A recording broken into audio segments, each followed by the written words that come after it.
एक समय की बात है, मिदास के प्राचीन साम्राज्य में राजा मिदास नाम के एक परोपकारी और समृद्ध राजा रहते थे। वह एक न्यायप्रिय शासक थे, अपनी प्रजा के प्रिय थे और उनके बुद्धिमान और निष्पक्ष शासन के तहत राज्य का विकास हुआ। हालांकि राजा मिदास के मन में एक गहरा रहस्य छिपा हुआ था। वह रहस्य था सुनहरे स्पर्श की शक्ति, जो स्वयं देवताओं ने उन्हें प्रदान किया था। कई साल पहले राजा मिदास सांत्वना और मार्गदर्शन की तलाश में एक एकांत जंगल में चले गए थे। वहां उनकी नजर एक छिपे हुए मैदान पर पड़ी, जहां शराब और मौज मस्ती के देवता डायोनिसस प्रकृति के बीच एक शांत क्षण का आनंद ले रहे थे। मिडास की विनम्रता और भक्ति से प्रभावित होकर डायोनिसस ने उनके नेक दिल के इनाम के रूप में उनकी एक इच्छा पूरी की। अपनी इच्छा के परिणाम से अनजान राजा मिदास ने सुनहरा स्पर्श मांगा, जिस शक्ति से वह किसी भी चीज को स्पर्श करके उसे ठोस सोने में बदल सकते थे। राजा की पसंद से संतुष्ट होकर डायोनिसस ने उन्हें प्रतिष्ठित उपहार दिया, लेकिन उसे लापरवाही से इस्तेमाल करने पर होने वाले खतरे के बारे में भी चेतावनी दी। सबसे पहले राजा मिदास अपनी नई शक्ति से बहुत खुश थे। वह अपने हाथ के एक साधारण स्पर्श से पत्तियों, कंकड़ और फूलों को चमचमाते सोने में बदल देते थे। उनका राज्य सुनहरे आश्चर्यों से भरा था और वह पड़ोसी देशों के लिए ईर्ष्या का पात्र बन गया।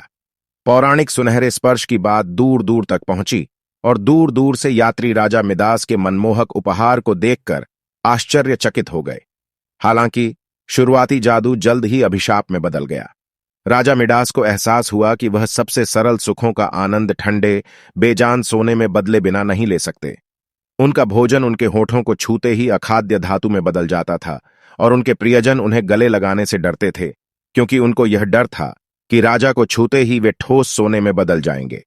अपने राज्य की समृद्धि के बावजूद राजा मिदास अकेले और अलग थलग महसूस करते थे, क्योंकि उनके स्पर्श की शक्ति ने उन्हें मानवीय संपर्क और संबंधों से अलग कर दिया था।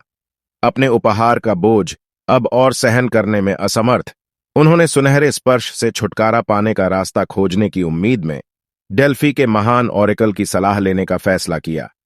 ऑरेकल की यात्रा जोखिम भरी थी, लेकिन राजा मिडास के दृढ़ संकल्प ने उन्हें आगे बढ़ाया। कई दिनों की यात्रा के बाद वह आखिरकार डेल्फी के मंदिर में पहुंचे। वहां पवित्र धुएं और रहस्यमय वातावरण के बीच ऑरेकल ने अपनी बुद्धि प्रकट की।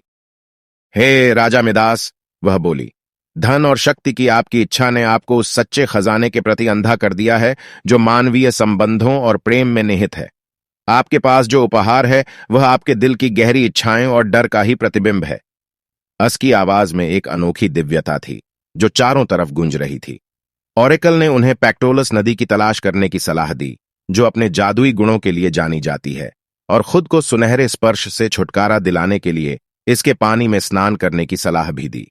लेकिन ऑरेकल ने राजा को चेतावनी दी कि उनकी प्रार्थना में सच्चाई होनी चाहिए और उसकी सलाह मानने से पहले राजा को वास्तव में मानवीय संबंधों के महत्व को समझ लेना चाहिए। मार्गदर्शन के लिए आभारी होकर राजा मिडास पैक्टोलस नदी को खोजने के लिए निकल पड़े। यात्रा जोखिम भरी थी और रास्ते में उन्हें अपने संकल्प और विनम्रता की परीक्षा लेते हुए कई परीक्षणों का सामना करना पड़ा।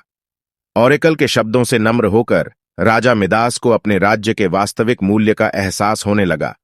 वे लोग जो उनसे प्यार करते थे और उन पर निर्भर थे, जिन रिश्तों को उन्होंने संजोया था, और उनके आसपास की दुनिया की सुंदरता। अंततः कई सप्ताह की यात्रा के बाद राजा मिदास पैक्टोलस नदी पर पहुंचे। घबराहट के साथ उन्होंने पानी में कदम रखा और विनम्रतापूर्वक सुनहरे स्पर्श को उठाने के लिए प्रार्थना की। जैसे ही उन्होंने खुद को पानी में डुबोया, उन्हें अपनी आत्मा के भीतर एक गहरा बदलाव महसूस हुआ। बर्फीले पानी ने उन्हें अपने आगोश में ले लिया और उस अभिशाप को धो डाला जिसने एक बार उन्हें भस्म कर दिया था। जब वह नदी से बाहर आए तो उन्हें खुशी और मुक्ति की एक नई अनुभूति महसूस हुई। वह एक बदले हुए व्यक्ति के रूप में अपने राज्य में लौटे और अपने लोगों के बीच करुणा, सहानुभूति और दयालुता को बढ़ावा देने के लिए खुद को समर्पित कर दिया। वे सुनहरे चमत्कार जो कभी राज्य की शोभा बढ़ाते थे, अब स्मृतियों में संजोकर रखे गए हैं और राजा मिदास को उनकी संपत्ति के लिए नहीं, बल्कि अपनी प्रजा के साथ साझा किए गए प्यार के लिए सम्मानित किया जाने लगा। जैसे जैसे साल बीतते गए, राजा मिदास और उनके सुनहरे स्पर्श की कहानी एक किंवदंती बन गई जो पीढ़ियों से चली आ रही है। उनकी यात्रा का सबक समय के साथ गूंजता रहा, कि सच्ची संपत्ति भौतिक संपत्ति में नहीं, बल्कि मानवीय संबंधों और प्रेम की समृद्धि में निहित है। और इसलिए मिडास का राज्य पहले की तरह समृद्ध हुआ, सोने की ठंडी चमक के कारण नहीं, बल्कि साझा बंधन से जुड़े दिलों के प्यार के कारण। राजा मिडास ने ज्ञान और करुणा के साथ शासन किया, यह सुनिश्चित करते हुए कि उनके क्षेत्र उन सभी के लिए प्रकाश और आशा का प्रतीक बन जाए जो इसकी सीमाओं के भीतर शरण चाहते थे।